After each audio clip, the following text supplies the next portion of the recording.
गाय, गोबर, गोमूत्र, सियासी फायदे के सूत्र। उत्तर दक्षिण के बीच फिर छिड़ी सियासी जंग।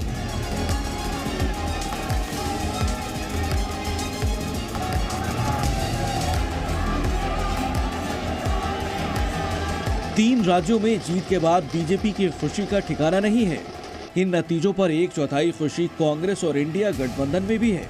ये खुशी इसलिए नहीं है कि कांग्रेस तेलंगाना जीत गई, बल्कि इसीलिए भी है क्योंकि दक्षिण में बीजेपी की कहीं सरकार नहीं बनी। चुनावी नतीजों को तमाम पार्टियां अपने अपने तरीके से देख रही हैं, मगर इस बीच एक नया विवाद भी खड़ा हो गया है। दरअसल डीएमके सांसद सेंथिल कुमार लोकसभा में बीजेपी को सिर्फ उत्तर भारत की पार्टी बता रहे थे। वो बता रहे थे कि साउथ यानी दक्षिण में बीजेपी की कोई वैल्यू नहीं है, लेकिन बोलते बोलते उन्होंने हिंदी बेल्ट या काउ बेल्ट के लिए एक शब्द का इस्तेमाल किया और वो शब्द था गोमूत्र प्रदेश। बस यहीं से उत्तर दक्षिण को लेकर विवाद खड़ा हो गया।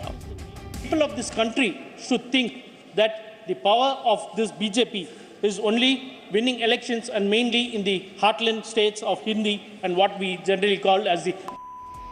हालांकि डीएमके सांसद सेंथिल कुमार ने संसद के अंदर और बाहर अपने इस बयान पर माफी तो मांग ली, लेकिन इस बयान से जो सियासी चिंगारी छिड़ी थी वो अब आग का रूप लेने लगी है।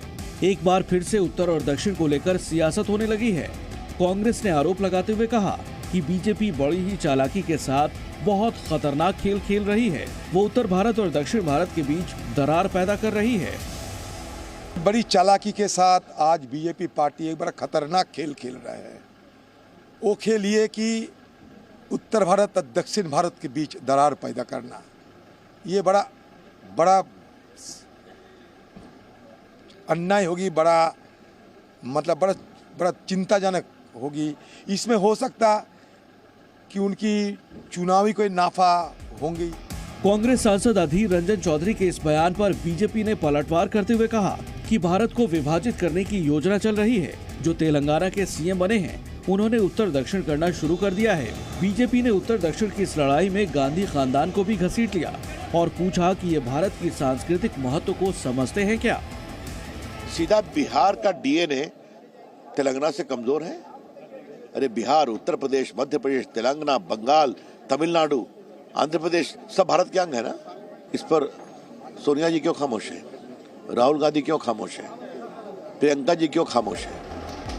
उत्तर भारत में बीजेपी का गढ़ है, लेकिन तेलंगाना के नतीजे बता रहे हैं कि पिछली बार के मुकाबले बीजेपी के वोट बढ़े हैं।